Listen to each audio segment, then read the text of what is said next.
my my brother-in-law lives in a suburb of Chicago, and it's at least 2 3 years, and less is more for me. I don't need to go I there. tell you when it's moving, I love it. The other one is nothing in Chicago. I was at 86, and that was as high as I wanted to go. Extra live. And All right, I was we're in up. front, and I just could not do it. Okay, let's call this meeting in order. It's 8:15. Roll call, let it show that Doug is running late. He should be coming in. I needed a motion to approve the agenda. Y'all should have received a copy. I make a motion to approve the agenda. Doak, second by Scott. Thank you very much.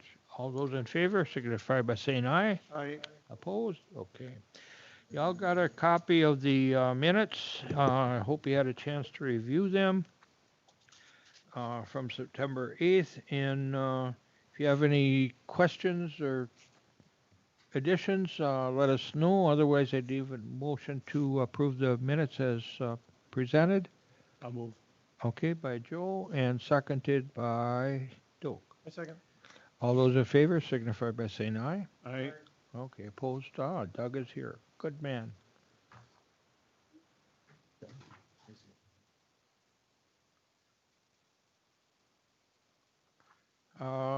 Okay, you're up. Tracy, go ahead. Good morning.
thank you for not being too doing that. So one on the number two for siren software.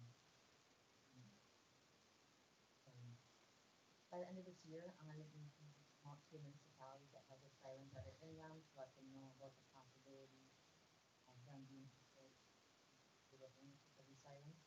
If they decide to take over ownership, then we look at if they're going to be maintaining them, siren maintenance annually, making sure they're aware that they are responsible for them. So once these is done, is that this new system that whatever they need for the sirens for the county specifically? I need to notify but we all have apps on the phone. We have the Notify. Usually when the sirens are put up, most people are outdoors. So we need to notify if they are outdoors of illegal water coming in. But now everyone's phones going on. So is it our plan then that we would no longer, like if it fell to the county to maintain those, we would no longer keep them? This is really what the plan is not the one that's But if nobody else, or you feel like we're gonna have a way to deploy them to all the townships, that sort of thing? County won't own any of them? I will reach out to the municipalities if they so choose that they want to own sirens, then they're responsible for using them, doing repair, and then for the software.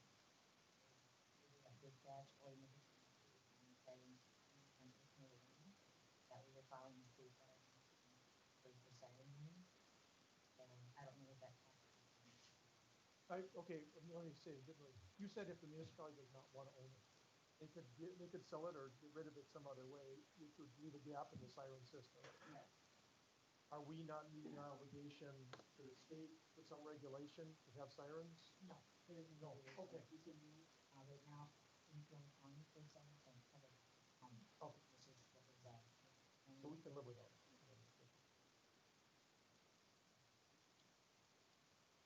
Any more questions on that one?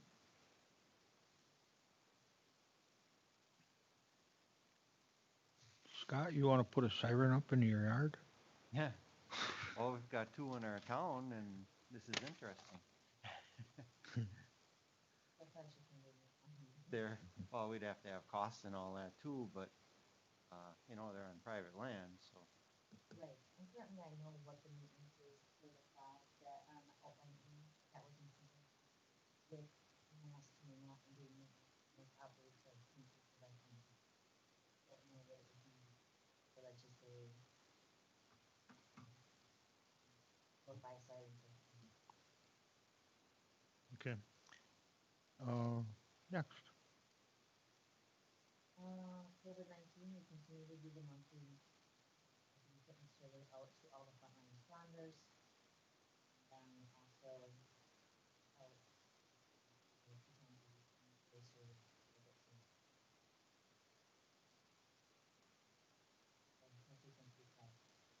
Clean Sweep 2021, so I'm still waiting for the final bill from 2020 to find out where that fell at. Tentatively, I have October 30th scheduled for the 2021. That cleanse has not been approved yet that I applied for. I won't find out until sometime in December whether or not county is being. I did reach out early on to try to put a date on Saturday. October 20th? October 30th. Oh, October 30th. We go out at the highway hillside shop, get that temperature, and with that, we can make sure we're removed from September, early October. But we're just, we want to make sure we're not infecting traffic.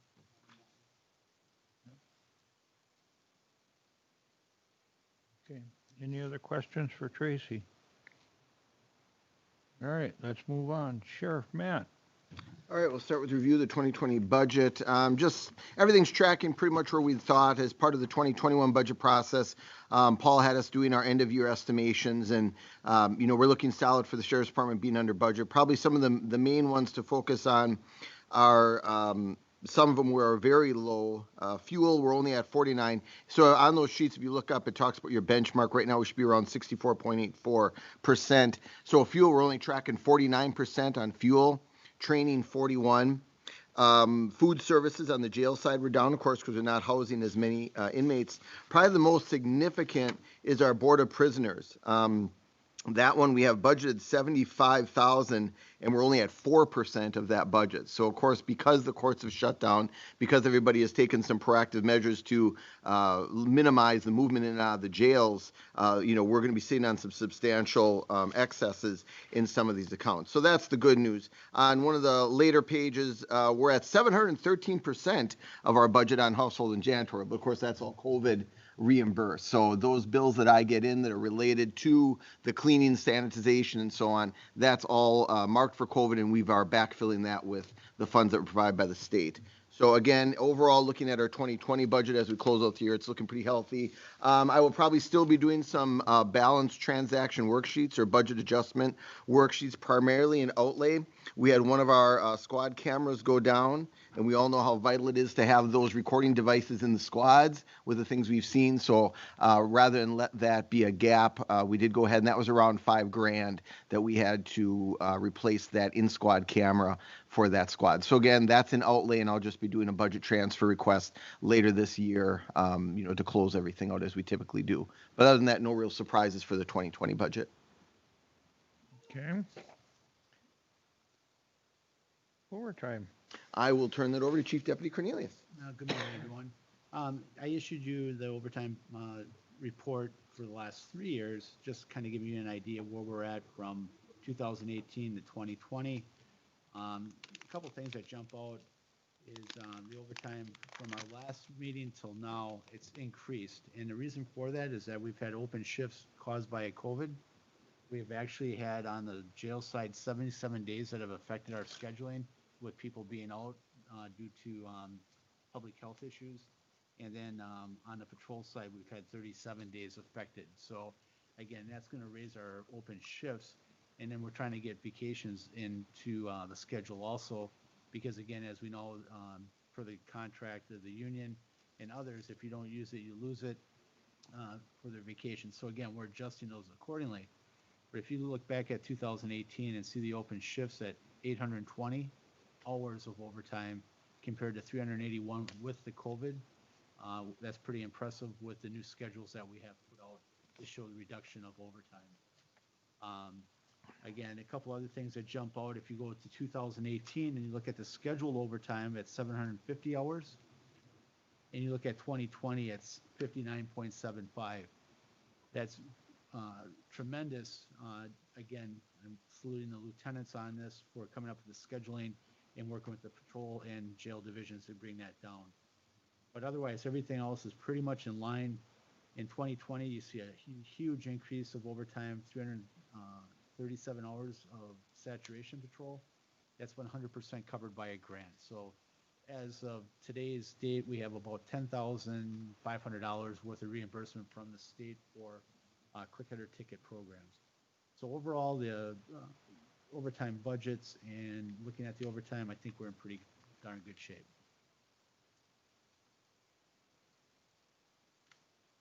Any questions?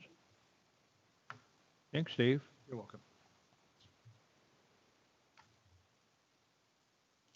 Anything on the facility improvement, Matt? No, not since our last meeting. So what we're waiting on is John Kane from Venture Architects to basically review that model with that option within option 7, right, where we talked about stripping down option 7. So he's going back to all of his estimators, looking at how that decision or that proposal affects all those different line items for that budget. So he's going back doing his work. So I'm hoping the next week or two we'll hear back from him that we can start moving this back down the path.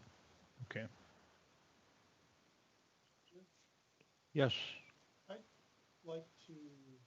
I'd request that we start, we're not doing it in the facilities, but in this, when we talk about the budget, we would have, if we had the bill, I think that's a gap that, based on estimating that, but I want to understand. In other words, did the sheriff build a budget as if the new facility was built? Because I do not understand the costs associated with that, with any kind of facility. I think that's something, Matt, you would have to talk with Paul and Scott. And maybe if you want to build a budget for that jail.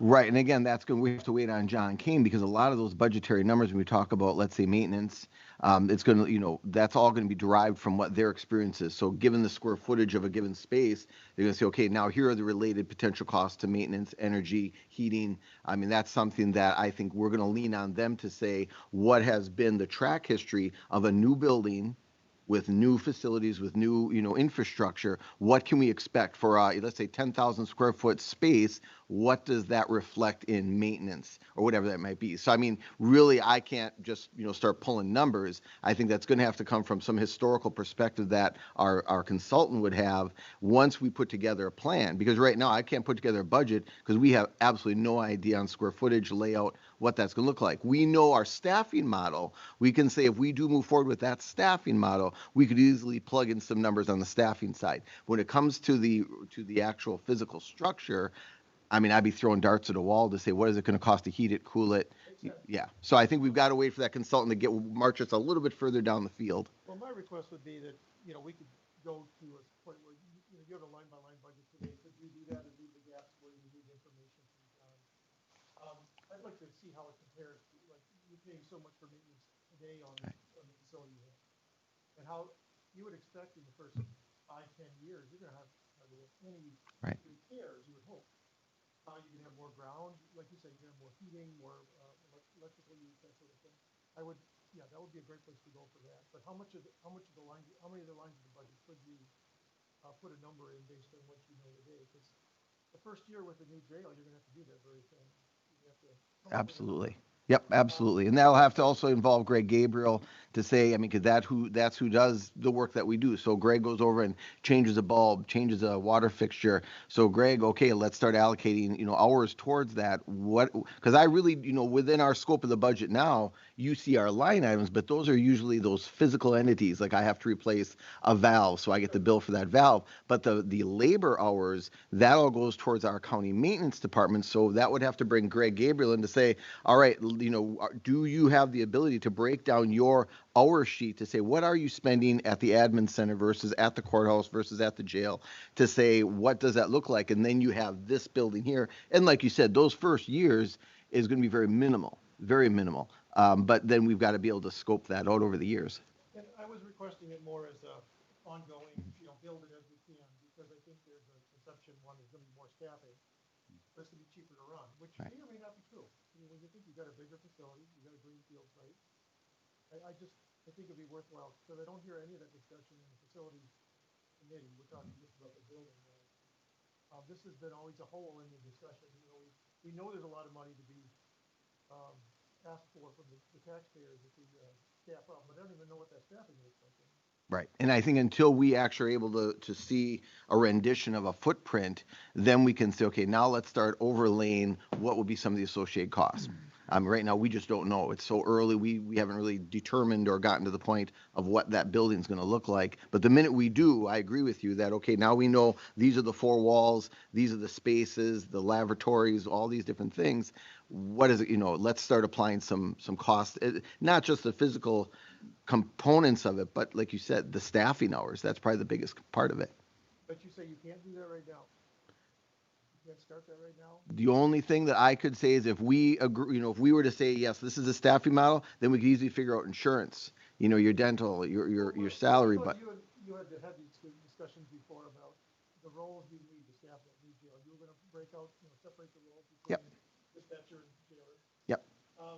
And we know how many daily, what our daily population will be when we start out. Is that really gonna change based on whether or not we include the garage there or not? No, those costs wouldn't change. But what I'm saying is the new facility, when you talk about, line item bills, like, if you look at and you go down, I don't know, will telephone change? Will electric change? Will, some of these line items, and that's exactly what you're saying. Let's go down each one. I don't wanna have buyer's remorse after we go down there Right. and think everything's gonna be a savings and everything becomes more expensive just because it's different and that's why I thought we ought to start exploring that. No, absolutely. Rather than wait, 'cause, we're getting a lot closer to knowing what the cost of the facility, the range, but nobody not talked at all about today, what we, what the ongoing cost would be. Absolutely. And that is going to be more of a conversation with maintenance than necessarily my budget, because in my budget, all I'm reflecting are those hard parts. When Greg, I get the bill from Greg when he runs and gets a valve or gets a bulb. I mean, those kind of things you allocate too, right? Or is that somehow accounted for differently? The electric bill, like utility, or electric maintenance? Well, the water bill, Yep. the fuel bill, the electric, yeah. So that in that case, I'd have to talk to John, because right now we're running antiquated, plumbing systems. So they're say, hey, we're going to incorporate, automatic flushes, or we're going to involve automated valves for heating. So I don't know what that even looks like. So he'd have to say, you can realize a 20% or a 30% savings by incorporating this technology. Now we can look at our current bill based on the square footage. So there's a lot of numbers we could jack around with. But I think, again, I'd probably lean on John Kane to say, what has been your historical experience for a building of this square footage? I mean, we don't have to reinvent the wheel. If it's this county or that county, it's very easy. Show us what it is. And even some of those, we can look to that they're 5 years out. What have you seen as far as a trajectory? And they'll say, yeah, year 1 and 2, we had nothing. We saw in year 4 and 5. So, I mean, there's a lot of things we could bring to bear to get those numbers. So we've got a comfort level, even probably going out as much as maybe 5 to 6 years, looking at another county's experience. But I just propose we start that effort now, even with what we know, and then keep pushing on John Mhm. for the information that only he would be able to provide. No, that's a great point. I think it's now, we should have that when we're also talking about the cost of the building. We have had some conversation on the staffing mill, which I have tried very hard to keep before finance committee and others, that when we look at this budget currently, when we look at all of these things, we have got to be thinking about the change in staffing.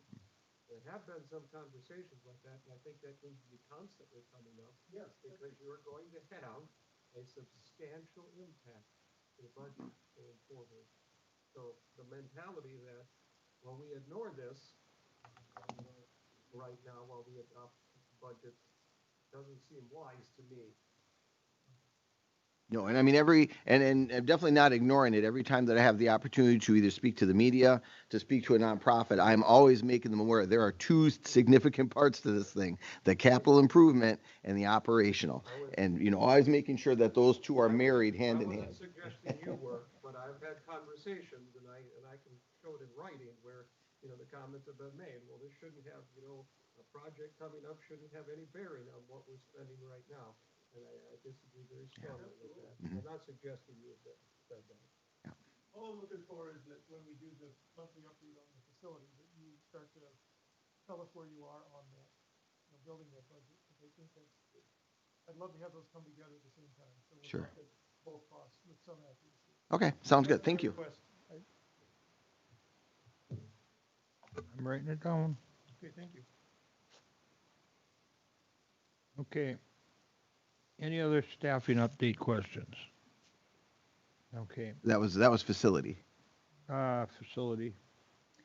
Staffing update.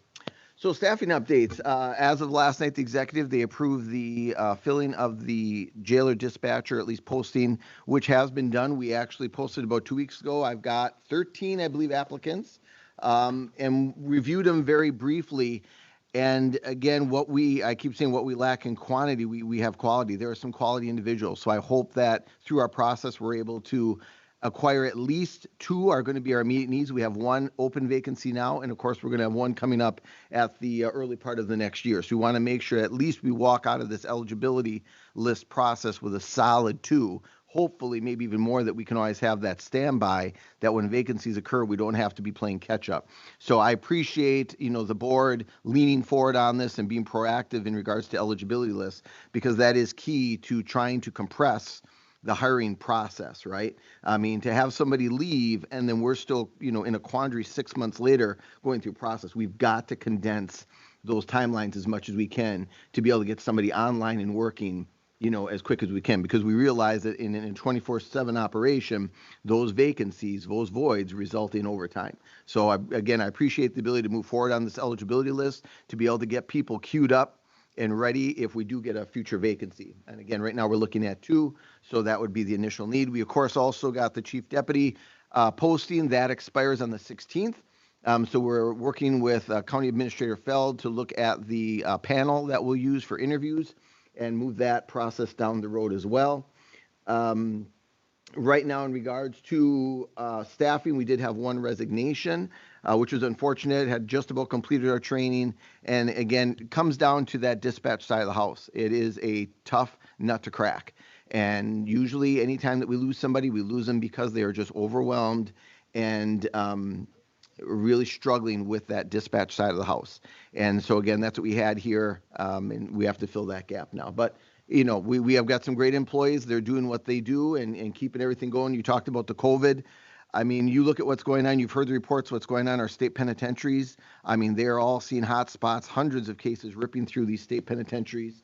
Law enforcement is getting decimated by COVID. We're seeing that across the state in regards to patrol, jailers, and then you've got to fill that void. And when you're looking at, between the individual who actually tests positive is a bad enough struggle. But when you look at the person who's identified as a close contact, I mean, we've all seen those timelines. So now you get, let's say, a tight department like we are working next to each other. There's no way around close contact. So we have been very fortunate that everybody has been as strictly adhering to the PPE as they have to minimize this. As of today, we have had 0 cases of COVID. We thought we had a close call the other day. Turned out it was a negative, so we're marching forward. Staffing, we've had a couple real close brushes. I mean, these men and women all have families. So you've got this, the schools, the kids coming in and out of the schools with, the start of the school year. And again, that impacts a small department like us. So we are really holding our own, and I appreciate the staff and their adherence to everything, whether that be distances, best practice, because they don't have a choice. They don't get to work from home. They don't get to even maintain distance. I mean, we're going to suicide attempts. We're going to car crashes. We're going to domestics. Sorry, we don't get that privilege of social distance and maybe even sometimes mass. We can't force somebody. We're arresting them. So the implications on staffing, we've managed to keep it as minimum, as Chief Deputy had said. When you look at the overtime in a small department, it is phenomenal that we are still as healthy and as strong as we are this far into this pandemic. So hats off to the staff for all the work they've done in keeping healthy. Anything else I missed, Dave, in regards No, to you did staffing? it all. Okay. I got a question for Matt. With the liaison in Luxembourg now, they're going mostly virtual, so what's going on with that? So we had actually worked out a contract with the district because when it first went virtual, there was that request, of course, in regards to scaling that back. So that has also been a benefit because we're able to benefit from those officers. Now, the only ones that went virtual were the high school, I believe, and the middle. So our officers still in the intermediate. But again, that other officer, we're still utilizing in the school because they're still, utilizing their services even in a virtual environment. But we have the benefit of bringing them back to help plug some of these holes on the shift. So it's I hate to say it's a win-win for us, but I mean we're doing the best we can to manage the staffing even in that environment. Okay. Did we ever get that language cleared? I saw that in the notes from last time. The contract? Yeah. Yes, they came to terms with that. They will pay 50% if we shut down again. But right now, and they agreed to that. But right now, their goal is to have the school liaison officer present for the rest of the year, closed down or running. And they're going to have them assisting in monitoring the kids, maintaining, make sure they're keeping up with their schoolwork, almost like a truancy issue. So if they don't have it, we've put together the task for the school liaison officer to keep aggressive with the school district. So again, I foresee that not shutting down, and we'll have that revenue source. So in good faith bargaining, we did good with that. Okay. The grant update. So that was covered as well in regards, I think that was at a previous meeting, but I wanted to bring this group up to it. It kind of came in quick. It was a $58,000 grant. This started out actually earlier in the year through the Federal Department of Justice, what would they call the burn grants, the JAG burn grants, but we didn't qualify. But at the time, there was some rumbling that there would be monies that would be going to those agencies that didn't qualify initially as a pass-through to the state. And ultimately, that did finally come out maybe about a month ago. But the timelines were very condensed, and the criteria for what you could spend it on was also very refined. So it had to relate to the response to COVID within a jail setting, public safety, or as well as collaborating agencies such as the courts, things of that nature. So we sat down and worked up some different ideas of what we could use this for and came up with two significant pieces of equipment. One is a UV disinfectant unit. They call it a robot, but it really is it's just a freestanding portable unit that utilizes UV light to disinfect. That unit that we're getting is called the Sentry, will disinfect a 750 square foot area. So this area here, I just did some quick calculations. It probably, we wouldn't be able to roll it in here, or we'd have to maybe reposition it, because this room here is about 1,300 square feet. So just about any other office space, but you look at probably this room and the courtroom proper are probably bigger than what this could handle. But for just about any other office space, specifically our jail cells, that's why I got it. So that if we have a positive COVID in one of those cells, we roll this in, fire it up, it disinfects it. Right now, we're using a misting method, which you can about imagine in administrative offices, you don't want to be walking around misting stuff, but it's the best we have.